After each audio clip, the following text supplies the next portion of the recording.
साथियों, आज एक प्रयास है पित्त दोष को शांत करने का। नमस्कार। नमस्कार दोस्तों, प्रकृति की श्रृंखला में आपका स्वागत है। आयुर्वेदा में प्रकृति को जानकर किस प्रकार हम शारीरिक और मानसिक कष्टों से बच सकते हैं, यह हम समझने की कोशिश कर रहे हैं।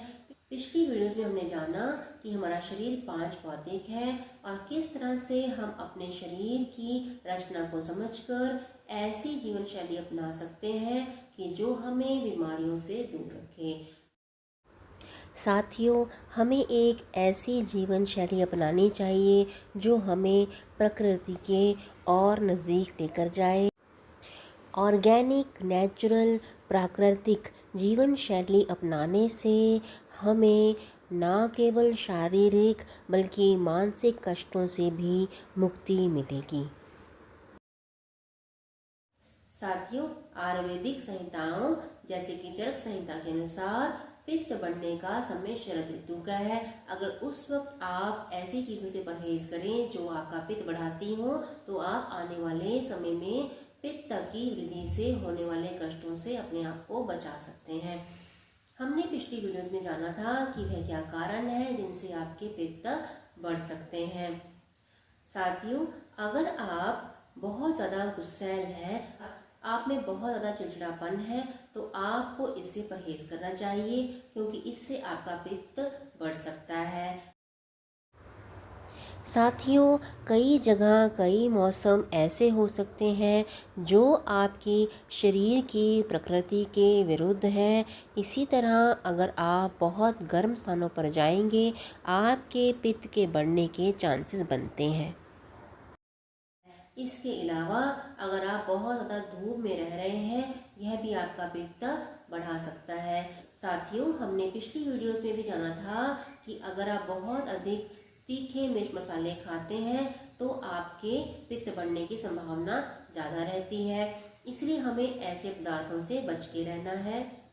इसके अतिरिक्त अगर आप मोबाइल फ़ोन के सामने या कंप्यूटर की स्क्रीन के सामने ज़्यादा वक्त बिताते हैं, तो ऐसा करने से लगातार ऐसी ध्वनियों के समक्ष रहने से आपके शरीर में पित्त बढ़ सकता है। ईयरफोन लगा के रखते हैं, बहुत देर तक इलेक्ट्रोमैग्नेटिक रेडिएशंस के साथ आपका संपर्क रहता है, तो इसका सीधा असर आपके शरीर के नर्वस सिस्टम पर पड़ सकता है। तो यह सारी जो तरंगे हैं, ये सब मिलके आपको एक तरह का तनाव दे सकती हैं।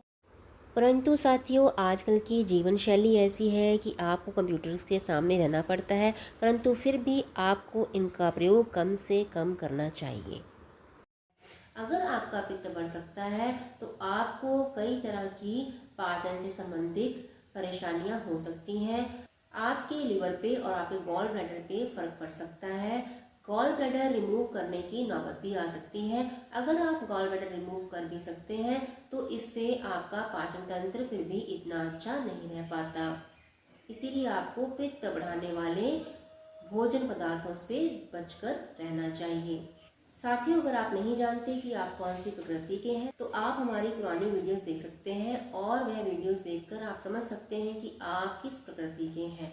अगर आप एक प्रकृति के हैं तो आप ऐसे लक्षण पाएंगे कि आपको बहुत अधिक प्यास, भूख और आप तेज रोशनी सहन नहीं कर पा रहे। इसके अलावा आपको बहुत अधिक अम्ल पित्त, आपको हार्टबर्न और यानी कि एसिडिटी की समस्या भी हो सकती है। इसके अलावा आपको उल्टी आना और त्वचा संबंधी रोग भी हो सकते हैं। आपको आपके चेहरे पे पिंपल्स और पिगमेंटेशन हो सकती है। यही नहीं, अगर आपका पित्त ज़्यादा है तो आपके नाक में से भी खून आ सकता है। आपके बॉडी में जगह जगह पे इन्फ्लेमेशन यानी कि लाल चकत्ते पड़ सकते हैं। यह सारे लक्षण हैं कि आपका पित्त बिगड़ चुका है। इसीलिए फ्रेंड्स, आपको ऐसे पदार्थों से बचना चाहिए जो आपका पित्त और बढ़ा दें।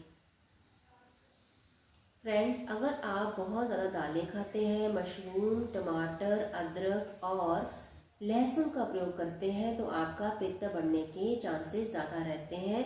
इसके अलावा अगर आप ऐसे फल खाते हैं जो भी पके नहीं हैं, तो भी आपका पित्त बढ़ने के चांसेस ज़्यादा रहते हैं। इसीलिए आपको खट्टे फलों पदार्थों से बचकर रहना चाहिए, जैसे कि पाइनएप्पल और मौसमी। ऐसे खट्टे पदार्थों से आपको बचकर रहना चाहिए। खट्टा दही, खट्टी क्रीम, ऐसे पदार्थों से भी आपको बचना चाहिए। वहीं अगर आप आइसक्रीम, चॉकलेट, अचार और सिरका ऐसे पदार्थ बहुत कम मात्रा में भी कंज्यूम कर रहे हैं तो भी आपका पित्त बढ़ने के चांसेस रहते हैं। साथियों, आपको हर तरह की मिर्च से परहेज करना चाहिए। आपको मैदे के बने हुए चीज़ों से परहेज करना चाहिए। बेकरी के बने बिस्किट्स आदि से आपको परहेज करना चाहिए। अगर आपका पित्त बढ़ गया है, इसके लिए आपको बॉडी में से पित्त निकालने की ज़रूरत है। आपको बॉडी के डिटॉक्स की ज़रूरत है। साथियों, आपको ज़्यादा पानी पीने की ज़रूरत है। कम से कम 3 लीटर पानी आपको पीना चाहिए। कषाय तिक्त मधुरा पित्तम। अगर आपको पित्त को कम करना है तो आपको कसैले पदार्थ खाने चाहिए, जैसे कि आपको करेले का प्रयोग करना चाहिए। इसके साथ आपके लिए अनार भी बहुत अच्छा है। जहाँ तक कि जूसेस की बात है, आपके लिए आंवला जूस, करेला जूस, व्हीट ग्रास जूस अच्छे हैं। आप काला मुनक्का का भी प्रयोग कर सकते हैं। देसी घी और मक्खन का प्रयोग आपके लिए अच्छा है। आप मक्खन और मिश्री का इस्तेमाल कर सकते हैं, वह आपके लिए पित्त शामक है। इसी के साथ आप धनिया, पुदीना और मेथी के बीज का भी प्रयोग कर सकते हैं, ये भी पित्त शामक होते हैं। आपको खट्टे दही से बचकर रहना चाहिए। जहाँ तक कि औषधियों की बात है, आपके लिए आंवला अच्छा है, आपके लिए यष्टि मधु अच्छी है, आपके लिए शंखपुष्पी, ब्रह्मी भी अच्छी है। शतावरी भी पित्त शामक होती है, यह फीमेल्स में हार्मोनल बैलेंस के लिए भी बहुत अच्छी है। इसके अलावा साथियों, देखा गया है कि अक्सर पित्त प्रकृति के लोगों में बाल झड़ने के और बाल सफेद होने की समस्या आमतौर पर होती है। इसके लिए आपको ब्रह्मी और भृंगराज ऑयल अच्छे रहते हैं। अगर आप बहुत देर से पित्त वृद्धि के लक्षणों से जूझ रहे हैं, तब आपको पंचकर्मा का भी सहारा लेना चाहिए। पंचकर्मा में रक्त मोक्षण बहुत अच्छा है। त्वचा संबंधी विकारों के लिए रक्त मोक्षण बहुत अच्छा है। इसी के साथ आप विरेचन भी करवा सकते हैं। ये एक बहुत अच्छा डिटॉक्सिफिकेशन का मेथड है। कैस्टर ऑयल पित्त प्रकृति के लिए अच्छा रहता है। अगर आयुर्वेदिक औषधियों की बात की जाए, आपके लिए मंजिष्ठा भी अच्छा है, आपके लिए चंदन भी अच्छा है। अमृत और गुरुची का इस्तेमाल भी पित्त शामक औषधियों की तरह किया जाता है। परंतु साथियों, ये सब औषधियाँ और रोकथाम करने से पहले आपको एक नाड़ी विशेषज्ञ की सहायता लेनी चाहिए, ताकि आपके शरीर में जो बढ़े हुए दोष हैं उनका निर्णय अच्छी तरह से किया जा सके। शरीर में बढ़े हुए पित्त को दूर करने का सबसे उत्तम साधन आपकी सांस हो सकता है। औषधियों और पंचकर्मा के अलावा आपके लिए प्राणायाम भी बहुत अच्छा है। आपके लिए शीतली प्राणायाम बहुत अच्छा है। आपके लिए सूर्य नमस्कार के बजाय चंद्र नमस्कार बहुत अच्छा है। आपके लिए शीर्ष आसन बहुत अच्छा है। मत्स्य इंद्रिय आसन अच्छा है। त्रिकोणा आसन अच्छा है। इसके अलावा आपके लिए धनुरासन भी अच्छा है। साथियों, इसके अलावा आपको ध्यान रखना है कि आप अल्कोहल और कॉफ़ी का इस्तेमाल कम से कम करें, क्योंकि ऐसी चीज़ें पित्तवर्धक होती हैं। आपको दालों का इस्तेमाल भी कम करना चाहिए, हालांकि मूंग दाल आपके लिए अच्छी है। आपको गाजर, मशरूम और तिल के तेल का भी परहेज करना चाहिए। आपके लिए हल्दी वाला दूध भी अच्छा है। साथियों, ये थी जानकारी उन कारणों की जो आपके शरीर में पित्त को बढ़ा सकते हैं।